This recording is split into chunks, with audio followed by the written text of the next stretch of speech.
नुकसान करी रावण कई चीज जुबान के। नुकसान करी रावण, नुकसान करी रावण कई चीज जुबान के। नुकसान करी रावण कई चीज जुबान के।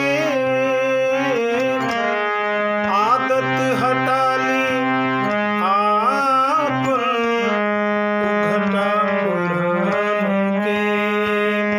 आदत हटा ली आपन उघटा पुराण के।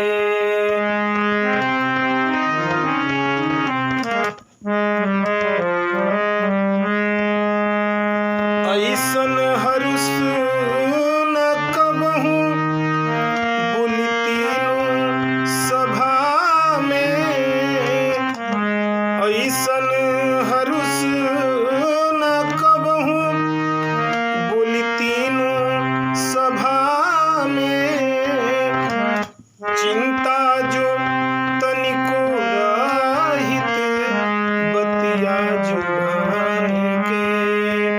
चिंता जो तनिको रहित बतिया जुबान के। आदत हटा ली आपन उघटा पुराण के।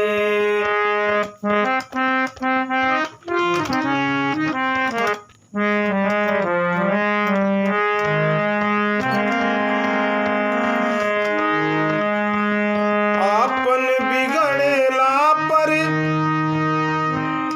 सब कुछ अनेर बा। आपन बिगड़ेला पर सब कुछ अनेर बा। ई उपदेश ना बाइबिल गीता पुराण के। नुकसान करी रावण कई चीज जुबान के।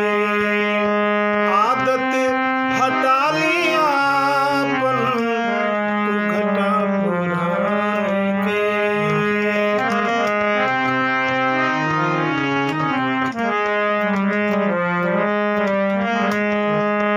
घुरची के चाल चलल उमरिए के दोष ह।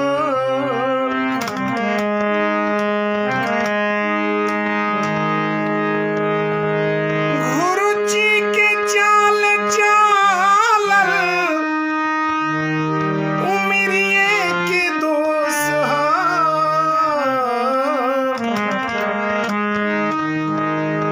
घुरची के चाल चलल उमरिए के दोष ह। विश्वास के करेला, विश्वास के करेला रेखिया उठान के।